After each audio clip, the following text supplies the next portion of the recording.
after him. As the council knows, I was in Washington, D.C. last week, pleading the case to our elected leaders on behalf of cash-strapped cities like Edmonds. While I didn't come home with any money, I believe that Senators Murray and Cantwell and Congressman Inslee have a deep appreciation of the dilemma that cities find themselves in during these tough economic times. So it was rather ironic that in between visits between the two senators, I received messages from a couple of reporters asking about the council decision to sign a purchase and sale agreement for the Skipper's property.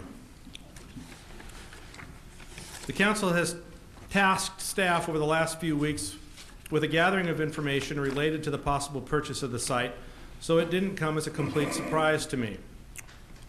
I declined to offer much in the way of comment to the newspapers other than a brief statement because, frankly, I had no idea exactly what you had done, and I wanted to read the minutes and view the videotape before I reacted.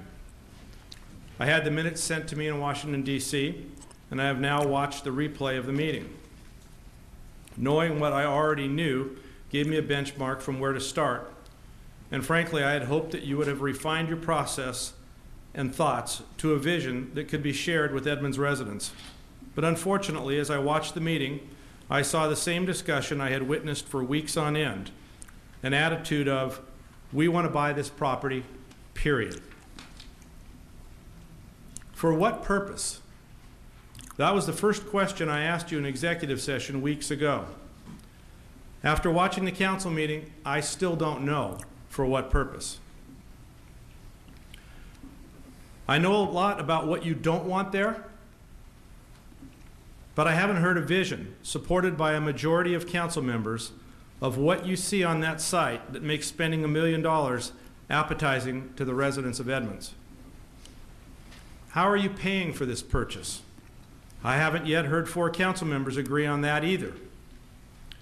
I did see that the council authorized spending up to $100,000 on feasibility studies.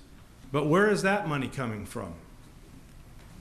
The motion made by the council president and approved 5-2 says, and I quote, $100,000 of an appropriation from some source. Now, if I came to you tonight and asked you to expend $100,000 on needed computer equipment, and I said to you that I was just going to appropriate it from some source, you would be all over me. I find it interesting also that the council president chose to allow 10 minutes for public comment on tonight's agenda for this matter. I'm sure that'll be done after the first 3 speakers. Even more interesting is that the very next item on the agenda after this one is public comments on budget cuts. So we're asking the public to comment about the purchase of property and then ask the public where to make budget cuts. Seems a little odd, don't you think? Is it wise for the city to buy this property? Maybe, maybe not. But without knowing what it will be used for or how to pay for it, we can't judge. I know there will be speakers tonight who will claim that there's no better time to buy this property because we're in tough times and it can be bought for a good price from a distressed seller. Well, if it's such a bargain, why hasn't someone already picked it up? How do we know if it's a bargain when we haven't even done an appraisal? There are many questions for the council to answer in the next 90 days. These are difficult economic times. No one saw this recession coming. It has exacerbated our already precarious budget situation. The budget shortfalls we are experiencing didn't just drop on us out of thin air in the last 6 months.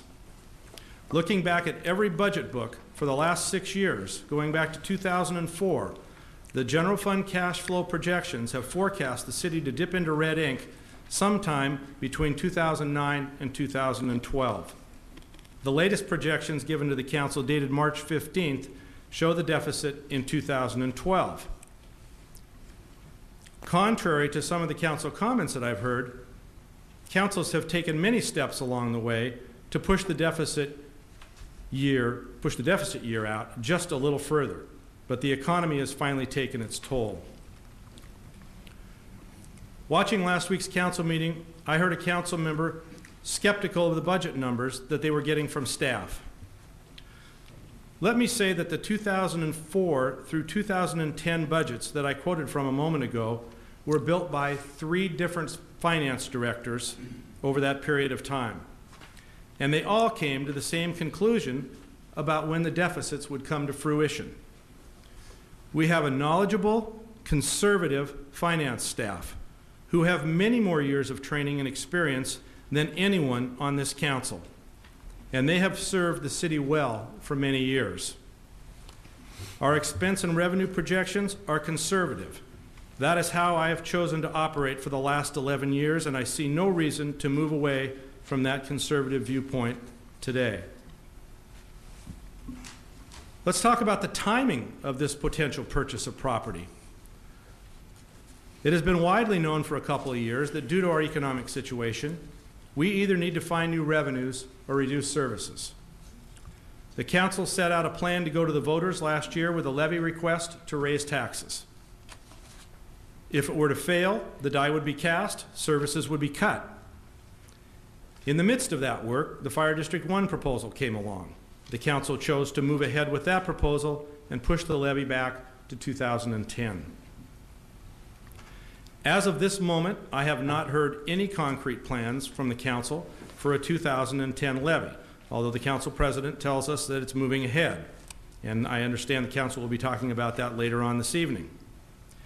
If I were a voter in Edmonds, and I am, I would certainly question the need to pay more taxes when it appears that the city has money to buy property. I believe that this action of purchasing this site will doom any levy vote in 2010 to failure.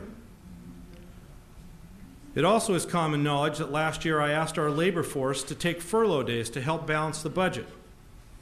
I also asked our non-union employees to forego any merit increases. City employees did their part.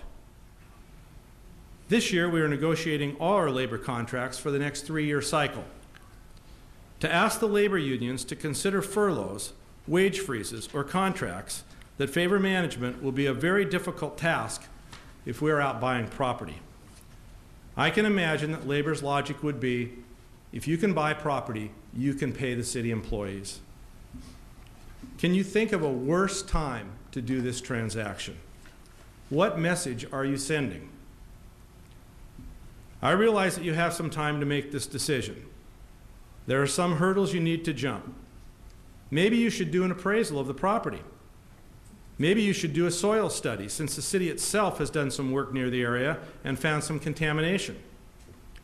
I know you have to do your due diligence. But most of all, if you're going to buy this property, please give us the council vision for its purpose. Don't buy property as a defense to what private ownership might do there. Most importantly, you should be prioritizing your needs.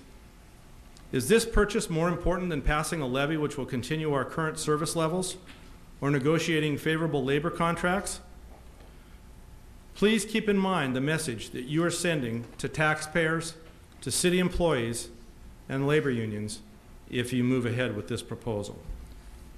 Thank you for the opportunity to speak, and when I get back up there, I'll